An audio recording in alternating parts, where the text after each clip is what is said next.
Really happy to introduce President Hartzell.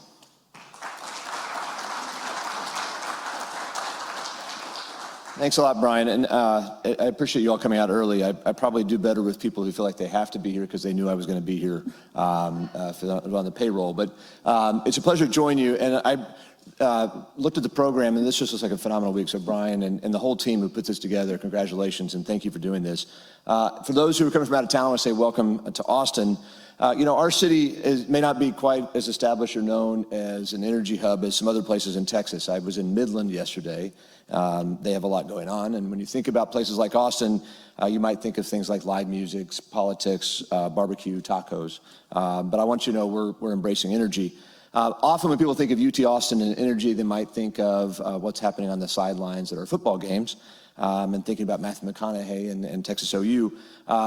But we've got more than that going on. And so UT is a major part of the conversation going on around energy and policy. And in fact, in many instances, as you all know, Longhorns are leading those conversations. And this week is just emblematic of that. And I think this is one of the most consequential events of the year for our university, because energy is so important to who we've been, who we are today, and where we're going in the future. And we're especially proud to be celebrating our 10th Energy Week. And as Brian mentioned, we went through a bunch of work to develop our strategic plan, and it's a 10-year vision of where we want to head. And it's called Change Starts Here, and we focus a lot on impact. How do we maximize the positive impacts of our university? And as Brian mentioned, we outlined these 3 focus areas. And it's not without controversy, because when you say 3 things, almost by definition, you didn't say something else. And so we really took a lot of care to think about what is, as we called it, burnt orange enough. What are the things that we really have a differentiable role to play, where we want to maximize impact, and what is special about our university as it faces it? So energy and the environment rose to one of those big 3 things, and those of you that know us well, I think it's no surprise. And with the university this large and as complex, with as many outstanding colleges and schools, it took some work to get there. But now the 3 that we've come up with are health and well-being, technology and society, and then energy and the environment. With 30 different energy-related centers across our university, we're certainly long on innovation, and those centers have done some incredible work. And certainly our place here in the center of the great state of Texas positions us well, as I would say, as any institution in the country to lead, and I think we have. But I think we're in an even better position than many other universities, because we acknowledge that the world's vast energy challenges require an array of solutions. And some universities we've seen divorce themselves from oil and gas, for example. But here at UT Austin, we don't think that's either prudent or necessary. In fact, I think our all-inclusive approach sets us apart from other elite universities and positions us to, we think, have an even greater impact and footprint in the energy sector. And the value of that approach was evident last month when a group of us took a very productive and enlightening trip to the Middle East. Began with a meeting of our International Board of Advisors in Dubai, and then we went on from there to Riyadh and to Dammam. And I came away from that trip with really a renewed sense of even greater excitement and optimism about the opportunities that can exist for our students in that part of the world, and in a broader sense about the potential for expanding and reimagining, for example, our study abroad experiences for our students. Our trip included meetings to talk about the possibilities of establishing student internships that could have experiences in the Middle East. And I think this fits into this larger goal for us of creating more international and global experiences in places that are not just fun or interesting, as I say, not just Switzerland, but places that make great sense for our students' strategic learning and their education and their long-term career prospects. In other words, imagine how advantageous it would be for one of our students who wants a career in energy to have some sort of frontline experience in the Middle East or another key energy producer around the world. Now, beyond the impact on that student's life or their career, I think these types of experiences would also expand UT's leadership in the energy space and ultimately do what our strategic plan is all about, which is strengthening the impact of the university on the rest of the world.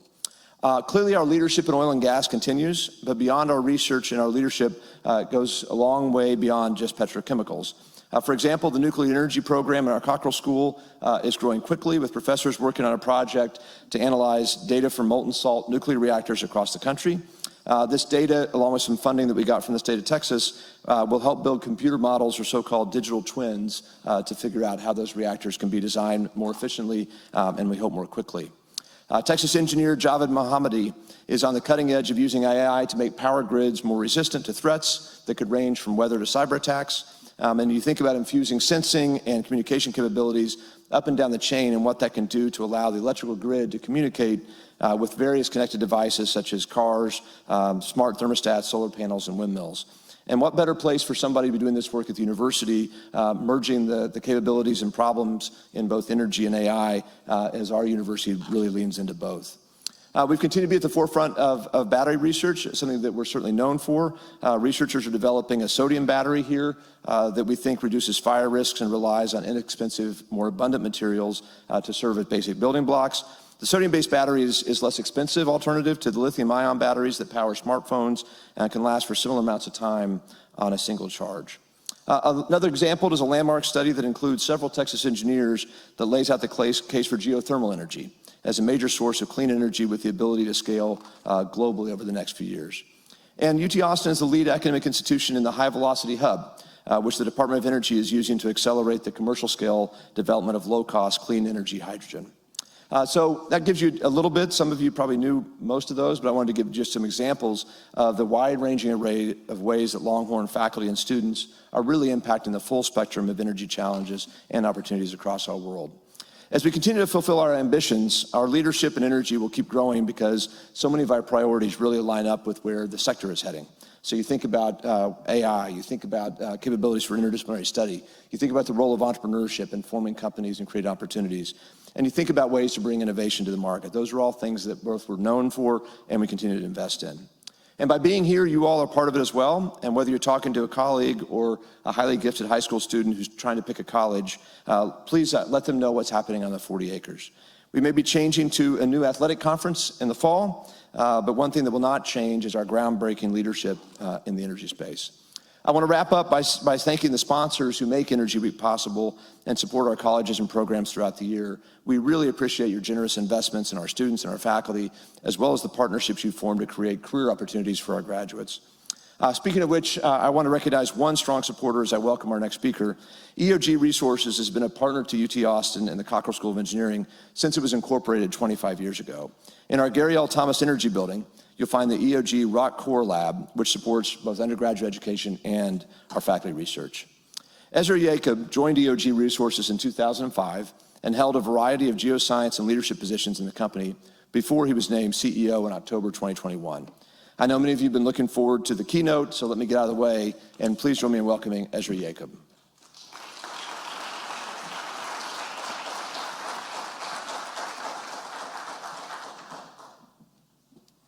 All right, good morning, everyone. I think I have the clicker here that I'm going to be using. Maybe not. Sorry about that.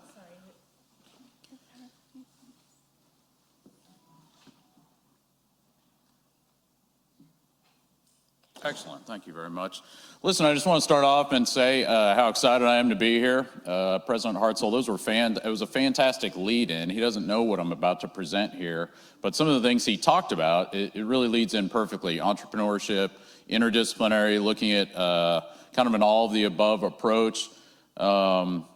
Being innovative, I think that's going to be the word of the day by the time I finish here, and hopefully that's what we take away from it. The title of the talk that I have here is Unconventional Approaches for Unconventional Times.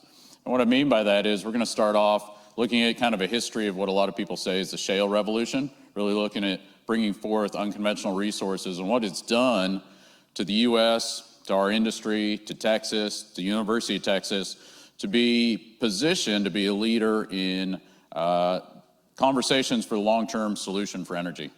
And I say it's an unconventional time because now more than any other time do you really have things like energy security, energy poverty, environmental sustainability all coming to the forefront of how do we move this conversation forward and technically do it. And I think it is going to be a technical question. It's going to take a lot of interdisciplinary work and certainly a lot of innovation. So with that, we'll start off with a little bit of a legal disclaimer. This will be out there if everybody can read that. It's good. All right, we're done. We'll move on there. Our chief legal counsel loves when I buzz right through that. But we'll start off real briefly and just talk about EOG Resources. As President Hartzell said, my background is as a geoscientist. Currently, I'm CEO. The company did become independent 25 years ago, but actually had its roots 35 years ago. Throughout the 90s, similar environment then to today, if you can imagine that, with a lot of mergers and acquisitions going on in the space. But EOG went a bit of a different route. In the 1990s, we really focused on being an organic exploration company. So really a good old-fashioned using logs, data, seismic to try and determine undrilled greenfield prospects and bring those forth. In the 2000s, we were one of the first movers to utilize horizontal drilling and really target shale gas, first mover in the Barnett, Haynesville, Marcellus, plays like this. As we entered the 2000s, we led development, transitioning into horizontal unconventional shale oil. Now take yourself back 15 years, it was only 15 years ago, but believe it or not, the idea of actually squeezing oil out of these tight rocks was unheard of. You know, that wasn't common knowledge. Today, it's not a big deal, right? We've got an abundance of oil, all sorts of shale plays, and really it comes down to an economic driver. But back then, that was cutting edge. There weren't a lot of companies that would think that would happen. And we find ourselves now heading into the 20s, halfway through the 20s almost, where what we're focused on, what industry is focused on, is really delivering high return, low cost reserves with as limited or as low an environmental footprint. And right now that's dominantly the conversation is emissions based, but it also means surface use, water, things like that. But with as low an environmental footprint as we can possibly have. The reason for that is that's what our stakeholders want. That's what our shareholders want. That's what our customers want. That's what our employees want, quite frankly. That's what society wants. That's what's being asked of us. And we utilize big data, we utilize innovation, new perspectives to try and execute on that. Ultimately, currently, we're a market cap of $72 billion. We have an average production of just shy of 1 million barrels of equivalents per day. It makes us one of the largest oil producers in the lower 48. And we're doing that all with 3,000 employees. It's a lean company where the employees really are empowered to make decisions at the field level, at the asset level. And those decisions ultimately are where the value of the company and the innovation really begins. If we look at unconventional resource growth, this is a chart of just horizontal oil and gas wells in the U.S. And you can see it starts on year 2000 on the left-hand side and goes through the present day. It's been a massive revolution. That's what everybody talks about. But it's not just a revolution, right? What I would say is it's really been driven through innovation. That's what I said. Innovation is going to be the word of the day today. These green boxes up here is what I have is subsurface innovations that industry has been responsible for. Look at what's happened over the past 20 years. You know, originally when we started talking about horizontal drilling in these shales, it was just resource in place. We thought we were doing a really good job quantifying how much oil and gas is down there, what's the recovery factor look like. We started talking about geochemistry and what's the form of catagenesis and metagenesis, how organics kind of transform into oil and shale. Eventually we realized that with horizontal wells and tight rocks became completions. We had to stimulate these things hydraulically. So the way that rocks broke, the mineralogy, looking at fractures, eventually that's led all the way into more complicated branches of science, scientific topics, things like mechanical stratigraphy, tectosedimentary structural frameworks. That's where we're at today. And it's not just on the subsurface side. These blue boxes are drilling innovations. You know, we had our first flex rigs, AC power to the rigs, evolution of PDC bits. Those are just different types of drilling bits specifically designed for the shale rock formations. We look at monobore wellheads, rotary steerable designs. Some of these things come out of a necessity, innovation, right? Drive is the result of necessity. Some of these things are just engineered to make the industry safer. Eventually, we've gotten into walking rigs and now some automation of drilling rigs. And we'll do one more. We'll do it on the completion side. One of the most important aspects of getting unconventional oil and gas to surface. Multi-stage plug and perf. Again, that's something like oil from shale. That's just taken for granted these days. Everybody does it every single day. 20 years ago, that was really unheard of. People didn't actually think it would work. In fact, one of the early tests, everyone knows that you pump sand and water downhole in combination to hydraulically stimulate these wells. One of our original tests back in 2004, we actually stimulated a horizontal well with no sand because we had no idea if that really was that important or not. The well barely flowed. We went back and re-stimulated it with sand, and obviously that was a successful test, and we never looked back. Continuing on, we've got patents for things like water hammer to determine the connectivity to the wellbore. Diverter is something we'll talk about later. Zipper fracs, stimulated fracs, and continuous pumping, and really the advent of things like tracers to identify where exactly the stimulation are going and how much surface area you're creating. These are all innovations that have continued to drive down the cost and unlock resources across the U.S. And it's put us in a position where it's transformed energy security for the U.S. This is simply a chart of our net exports for oil and natural gas, oil and products and natural gas. And you can see dating all the way back from 1950, there was a run of about 70 years there on this chart where we were actually net importers. It's just in the last few years that the unconventional resources, the innovation, I would say, the shale revolution, however you want to frame it, has allowed the country to be in a position where we're now net exporters of both LNG, natural gas, and oil and products. It's also, we've done that while transforming the emissions for the U.S. On the left-hand side, we've got U.S. total production growth, followed up by CO2 emissions, and you can see they're inversely related, and that's fantastic. And that's a big advent from, as everybody knows in here, shifting off of coal. It's the advent of natural gas really stealing a lot of that thunder. On the right-hand side, you can see it a little more clearly. That's our U.S. power generation by source. You can see coal's the dark line that's fallen off to the right, as natural gas, solar has climbed quite significantly, and wind as well has been coming up in recent years. Not only have we done an evolutionary change for the U.S. security, energy security, but we've done it while improving the overall emissions profile. And I do want to take a moment and say energy security is not necessarily energy independence. That's not what we're talking about here, right? The IEA on the left-hand side, you can see, defines energy security as the uninterrupted availability of energy sources at an affordable price and long-term energy is supplied in line with economic developments and environmental needs. The U.S. was in position in the last few years to step in when the Russian-Ukrainian conflict began and supply the most natural gas out of everybody over to Europe. Now, they definitely reduced their demand. That's another thing. Unfortunately, they did shift back to coal and wood-burning fuels and things like that. But the U.S. was in a position. That's what energy security is. It's not necessarily energy independence, but it's being able to provide energy in line with economic developments and environmental need. And that pushes us into the next thing is what does that really mean? Well, look, energy demand is inextricably linked with GDP growth. It always has been. And it's really, you know, at the highest level, it can be pretty simple concepts.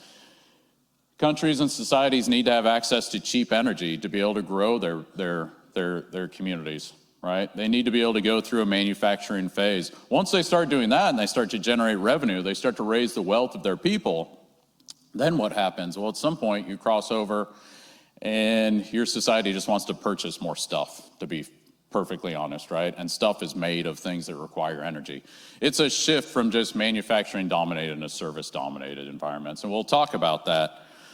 It doesn't happen the same all across the world, though, and it doesn't happen at the same pace for any different country. There are roughly 8 billion people in the global population. 1.8 of those are considered to be in advanced economies. 6.8 are considered to be in still developing economies. And you can see we've broken out some of the different trend lines here. Again, this is product demand versus an indexed GDP. And you can see the fascinating thing on this chart is Europe, and you can see predicted for the US, you can see that energy per capita is starting to bend over, basically. For some of those other areas, it's not. You've got those younger developing nations where their growth is still tied basically 1v1. And this can be documented a number of different ways. This is a chart. It's based off of the old Kuznets diagrams. Simon Kuznets was a Nobel Prize-winning economist. This chart he originally published back in the 1950s, and it simply talks about what we're talking about. As societies develop from a manufacturing-dominated to a more service-dominated, you should expect their environmental footprint to grow and then reach a turning point where it starts to decrease. So again, on the right-hand side, think about the US, think about the UK, think about Europe, think about Australia as our energy use per capita and likely our emissions intensity continues to decrease. On the left-hand side, though, consider the developing economies. Much of the countries that are actually doing a lot of the manufacturing for the world, so we're talking about China, India, at some point Africa will be a bigger role in there. This is why we say as countries start to electrify, this does take kind of an all of the above approach. And you can see it even globally. This is a chart I know, especially here at UT, many of you are familiar with. I borrowed it from the Switch Energy Alliance, and it does a fantastic job of just mapping out the global per capita income and the population density and their required needs. Only 20% of the global population really lives in developed economies. And so you can break it down pretty simply here. Developed economies, they're seeking lower emissions, dominantly through electrification, right? Developing economies, they're seeking a reliable source of energy for their rapid GDP growth. They're doing a lot of the manufacturing. In fact, the US and UK, right, we transitioned through our manufacturing phase on the back of coal. It's since we've gotten through that and we've transitioned now that we can start to work a little bit more on lowering that environmental footprint. The last ones on here, your real early on emerging economies, look, to be perfectly honest, they're just seeking high density energy, right? They're seeking something that's very energy dense, it's very inexpensive, it's easily transportable. That's okay. That's where they're at in this point in their development. We just need to make sure that we can speed up. If you think back to that Kuznets curve, the idea is to lower that curve, the peak of that curve, and shorten that time frame from moving from a manufacturing to service-dominated industry. So where does oil and gas fit into all of this? So look, all the forecasts require continued investment and typically an expanding oil and gas industry. Now, I've put a number of different scenarios up here. There are a massive amount of scenarios out there. So we've grabbed the EIA reference case, the OPEC reference case, the IEA stated policy scenario, the OPEC advanced technologies, and the IEA announced pledges scenarios. I'm not going to go through all of these. Basically, stated policies and the announced pledges are kind of the two main ones that people talk about. Stated policies are everything that have been committed to right now. Announced pledges are things that are going to require a lot more technology and development, innovation, the things that you guys are working on this week, right? That's basically it. As the CEO of an energy company, I don't necessarily try to pick which one of these is the right scenario. Honestly, if I knew that, I'd know the oil price and my job would be a lot easier. What I look at as a CEO is, what does this actually mean for the next 20 years of the company? And what I see is supply with no new investment falls off dramatically. And so you're going to leave people behind. Supply with only investment in the existing known fields falls off dramatically and you're going to leave people behind. So I look at all these scenarios and I basically say, okay, well, somewhere in here, our industry, you guys, the world, we need to discover, drill, complete if necessarily, and produce somewhere between 170 billion and 450 billion barrels of oil on this chart. That is a massive number. 450 is scary. That's the high end. But even the lower end at 170 billion barrels, that is an enormous task. So where's it all going to come from? Look, we've done a good job outlining it here in the U.S. These are the lower 48 U.S. shale plays. We know where a lot of basins are. We know where a lot of oil and gas is. The challenge is getting it out of the ground, like I said, economically, right? So you can provide low-cost energy, and also doing it with a lower emissions footprint. Now, there was a specific reason I told you guys I was a geologist. It's because I can't do a presentation without squeezing in some form of geology.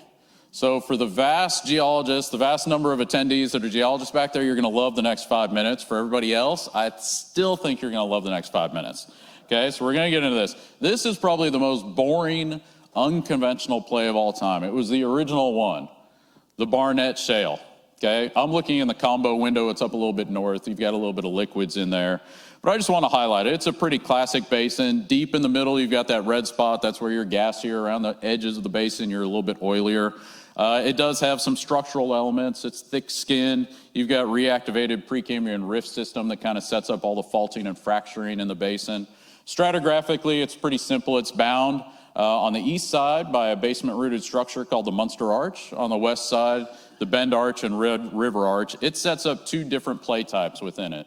Ultimately, if you look at this rock, it is black shale. It looks like the stage up here. That's it. Very unexciting.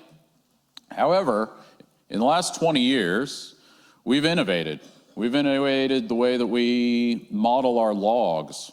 We've innovated the core work that we do, the laboratory analyses that we have available to us, and we've unlocked all this other data. On the left-hand side, we've got a log. Okay, it shows what's downhole. And the biggest thing I want to point out are some of these logs. These are not just gamma and porosity, those are on there, but we have calculated logs on here now. We're looking at mechanical stratigraphy to tell us how the rock's going to break. Where should we put our well bore in? We're looking at the mineralogy. This one's all yellow, which means it's very siliceous, as the title says, siliceous trend porosity. In the middle, we've got microseismic data. We utilize that basically to see how much surface area we're creating. Think of each of those little bubbles as a spot where we've created a fracture. Next to that, not only does it measure porosity, this is some core work, those little colored bar charts, but what that is actually showing you the size of the pore. That's very important when you think about, these are tight reservoirs. In all practical purposes, you wouldn't be incorrect in saying that there's zero permeability. The permeability is so low. So actually looking at the structure of the pores is important. And the last one is some scanning electron microscopy work that we've done to really describe what is the pore type. In this siliceous trend, it's dominated by organics. As those organics go through catagenesis and metagenesis, you start to develop your pore system made up of those organics. If the organics are isolated, that's where hydraulic fracturing comes in and plays an important role to connect all those up. The last thing I'd point out on this one is, look at that microseismic data. It's a nice cloud of data, kind of covers the two horizons from top to bottom in the entire formation. Move a little bit just to the east in the same play, and the mineralogy changes. It's a thicker section. It's now dominated, you see, by that purple gamma ray, or the blue. It's more carbonate. The difference is silica breaks. Imagine if, we shattered the window right now, right? It's a very spider-webbed effect. It's very easy to get a complex fracture pattern in there. Once you become more carbonate rich, you're a little bit more stiff, you're going to get a bit more of a simple pattern. And you see that in the complexity of the microseismic above there. In fact, this area, you can see we target with 2 well bores. And you can see the nice discrepancy between those 2 packages of stimulated events. The surface area is broken up. Furthermore, look at the porosity data that we've seen. Different colors on there showing that you've got significantly larger pores. So what's happening in this area? You move off to the right, and we can look at the scanning electron microscopy. The porosity is now not maintained in organics. This is actually a carbonate reservoir. The porosity is now more intergranular. There's some dissolution porosity. It lends to 2 different things, right? It's larger pores. Okay, larger pores moves more oil. If you're moving more oil and you're not allowing gas to break out, all of a sudden you've got a lower GOR and higher oil recovery. This is important because when we're talking about trying to find oil, now you can take this back into the front end of your geologic model and look at where you want to explore for. Okay, other ways that we've innovated throughout the industry, I'll go through these pretty quickly, but it's just fascinating to look at. Again, for some of the petroleum engineers and geologists out there saying, why would I want to do this job? Just go and drill horizontal wells in the Permian and frack them. It's just easy and it's boring. It's not. That's not what it's all about. Here in the Barnett, we reprocessed seismic on the edge of the basin where we saw a lot more fracturing. Again, larger pores leading to higher oil recoveries. And we started to notice, look, you've got vertical beds here that we've modeled in between using image logs and the seismic. Next door to that, you've got a nice recumbent fold. And what it led to eventually is this, where you've got an overturned Barnett section where we drilled not only a horizontal well, but we ended up designing a wellbore to come in at a 45-degree angle to capture the most fractured part of the Barnett. These were some of the most prolific Barnett wells in the entire basin. The other example I want to talk about is the Austin Chalk.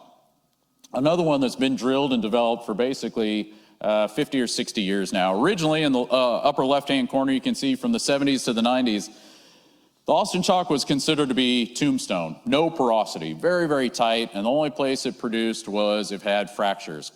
It's easy to understand fractures are typically concentrated on some sort of structure.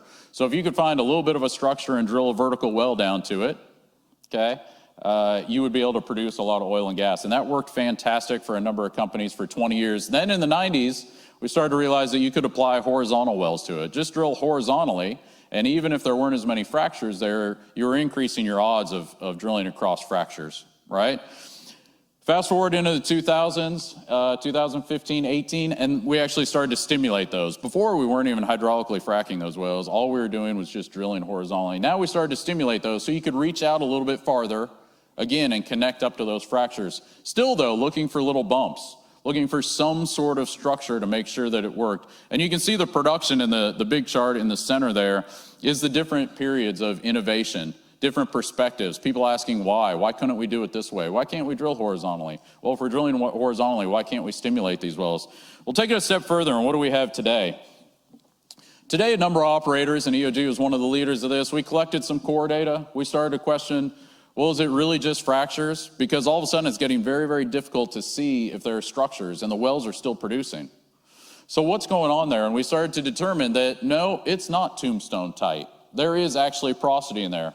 This built off of some of the work that we did in the Barnett, where we said, look, we shouldn't be looking for porosity in these tight reservoirs only in organics. Some of these things occur through dissolution porosity, intergranular porosity. And that's what we were able to determine, again, grabbing some core data, using some petrographic analysis, and eventually taking it down to the scanning electron microscopy level. What it meant to us, though, was that we had to design a stimulation that allowed our energy to stay out of the natural fractures. That's why I mentioned the diverter at the beginning. If you think about diverter, 40 years ago, it was pretty simple. Somebody would open up a bag of rock salt, dump it into the well, I swear to you. Rock salt would plug off a perf, it would divert water and sand somewhere else, and then eventually the rock salt would dissolve and go away. These days, we've designed very complex polymers that go down hole. Their time release as far as when they dissolve at different temperatures. They're designed to both, on this left-hand chart, you can see the yellow circles. They're designed both to divert near wellbore out in the fracture field. What this allows you to do is go ahead and start pumping a job, and as your energy creates a fracture, you can dump some diverter in there. It will block off that fracture and it'll cause a new fracture. And when you think about tight horizontal drilling or tight reservoirs, you basically need surface area, right? That's what makes these things flow. Conventional rocks flow because they have natural permeability. Tight rocks do not because they are so low in permeability. And so creating that surface area is your permeability. On the right-hand side, this led to another point of innovation for us, and this happens to be a proprietary design sketch that we have. But we designed this tool to be placed on location so that instead of somebody just opening a sack of rock salt, or in this case diverter, and dumping it down hole, what we have now is a system where we can load 4 different types of diverter on this particular diagram. And depending on where you want to divert, you can pre-release each of those different types at different times. The next phase of this, as a matter of fact, is to actually use machine learning, right?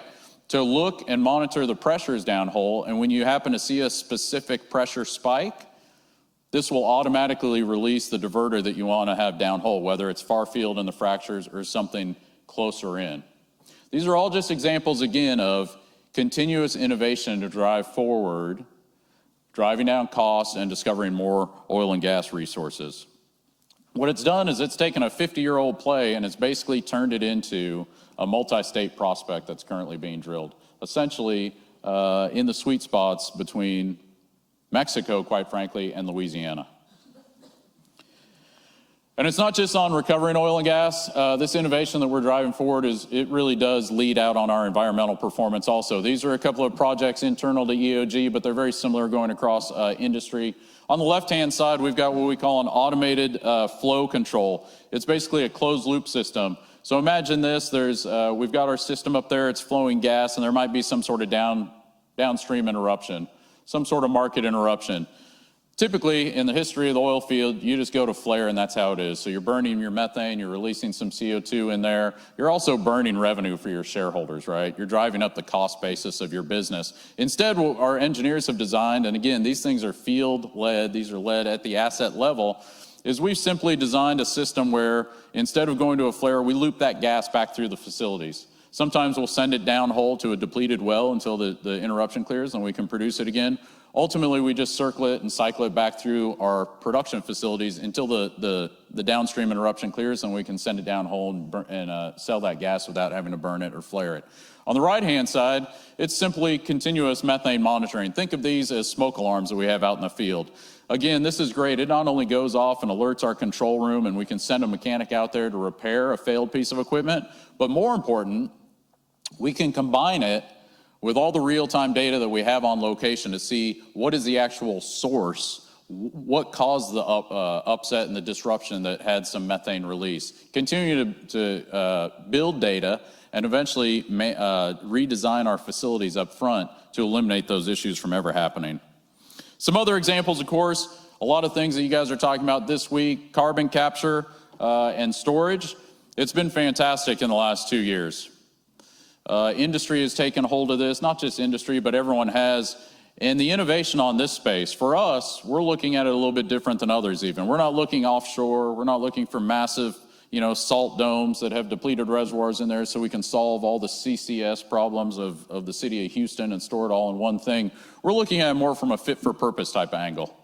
There are a lot of places out there where you have widespread dispersed CO2 locations. What can we actually do? What are the types of reservoirs? How do you make it economic and scalable so that you can go and do this? It's a very different type of complex situation that you're trying to solve for. Instead of solving for one massive reservoir, you're really talking about, okay, if we're doing fit for purpose, how can we make it economic? Because if you do it fit for purpose, all of a sudden your storage reservoirs, they're everywhere. Right? It comes into pore space and policy making, some of the other things you're talking about this week, but that's continuing to drive forward. On the right-hand side, just water reuse. The way industry has taken hold and innovated on the way to recycle water and drive down or reuse water and drive down that cost. You can see on our core operations in the Delaware Basin, the western portion of the Permian Basin, we utilize less than 1% fresh water in our operations. That is not how it used to be. I guarantee it. We've tried for a number of years. We tried to reuse water 20 years ago in the Barnett, and it just wasn't economically feasible. Through continued trials, continued innovation, continued technological changes, we've made it where there's really no reason not to reuse the water. And you can see we're over about 90% roughly on reuse water in all of our operations. The biggest thing I'd say is it's data. Oil and gas industry has a massive amount of data, and that's the next phase of innovation that's going to continue to drive everything forward. We own data, we create data, we have a lot of real-time data and mobile data. We have over 5 million wells, over 10 million logs and core data points within our system. We receive daily high-frequency, real-time drilling, completions, production, and emissions data streams. Okay, for us, in-house, we've developed over 200 internally developed applications. You can see our maturity or our evolution here is we started with desktop applications, and the business itself has become more real-time and much more mobile. At any given time, I've got about 40 applications on my phone that allow me to look into different parts of the business. Not just production, not just sales, things like that, but also our emissions footprint, our water footprint. You can see in 2018, we really started to lean in on algorithmic kind of defining calculations. In 2020, we started to train that. Right? We started to train the computers to look for its own pattern recognition, more of the machine learning. And of course, like everybody else in the world, we're trying to tiptoe in and figure out how is generative AI gonna change the business going forward. Things like this help supply chain logistics. It helps our runtime. It helps our emissions. Think about the fire alarm I said on our iSense continuous methane monitoring. That happens real time. It sends alerts to people in the field who are nearby. It sends alerts to our control room. Our control room have the ability, if it's significant, if it's sustained methane release, we can shut in the wells from there. It's made the business much more real time, and the amount of big data that oil and gas companies have and the industry have, when combined with the right minds, the right perspectives, and an innovative approach, can change the course of the companies. Last thing I'd say is, for everybody in here, the U.S. resource potential requires continued innovation. If you look at this is basically two different things. It's our technically recoverable resources. Again, remember when I said it was an unfathomable number, 150 to 450, 170 billion barrels of equivalents to 450 needed? Well, that's what these are. This is 373 billion barrels and 2,925 TCF of gas that is technically recoverable in the U.S. But look at what the proved reserves are. So less than 10% really is what's actually proven that can be economically brought out of the ground. If you think about it that way, at our current production base, the proved reserves will only last 10 to 15 years in the U.S. Any way you look at it, any innovations we do, as much electrification as we can do, the world needs continued oil and gas. It needs it with a lower environmental footprint. They need it to be lower cost. And to make it sustainable, it does need to come with high returns. And those are the things that EOG is focused on. Like I said, I couldn't be more proud of the Energy Week here. The topic list that you guys have, I know the one immediately following me celebrates, I think, or recognizes the 50-year anniversary of the oil embargo, another key piece. that's provided that speaks to the energy security of the U.S. So appreciate the time this morning, and congratulations. I hope you guys have a great day and a great week. Thank you.